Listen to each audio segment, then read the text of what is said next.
मेरा बेटा जो मांगे उसे दे देना। एक बार पिता और पुत्र जल मार्ग से यात्रा कर रहे थे और दोनों रास्ता भटक गए। वे दोनों एक जगह पहुंचे जहां दो टापू आसपास में थे।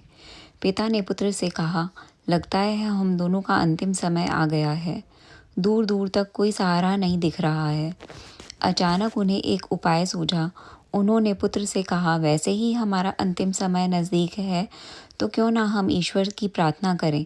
उन्होंने दोनों टापू आपस में बांट लिए, एक पर पिता और एक पर पुत्र, और दोनों अलग अलग ईश्वर की प्रार्थना करने लगे। पुत्र ने ईश्वर से कहा, भगवान, इस टापू पर पेड़ पौधे उग जाएं जिनके फल फूल से अपनी भूख मिटा सकूं। प्रार्थना सुनी गई। तत्काल पेड़ पौधे उग गए और उनमें फल फूल भी आ गए। अब उसने सोचा कि मेरी हर प्रार्थना सुनी जा रही है तो क्यों ना यहाँ से बाहर निकलने का रास्ता ही मांग लूँ। उसने प्रार्थना की कि एक नाव आ जाए जिसमें सवार होकर हम यहाँ से बाहर निकलें। तत्काल नाव प्रकट हुई और पुत्र उसमें सवार होकर बाहर निकलने लगा। तभी एक आकाशवाणी हुई, बेटा, तुम अकेले जा रहे हो, अपने पिता को साथ नहीं लोगे? तो उसने कहा, उनको छोड़ो, वो इसी लायक हैं। प्रार्थना तो उन्होंने भी की होगी, लेकिन आपने उनकी भी नहीं सुनी।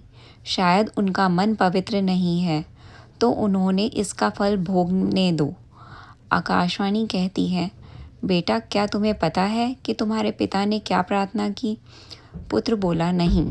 तो सुनो, तुम्हारे पिता ने एक ही प्रार्थना की, हे भगवान, मेरा बेटा आपसे जो मांगे उसे दे देना।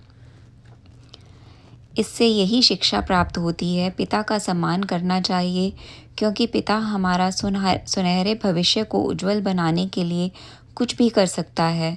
पिता हमारी ज़िंदगी का वह शख्स है जो हमारे सपनों को पूरा करने के लिए अपने सपने और खुशियाँ दोनों कुर्बान कर देता है।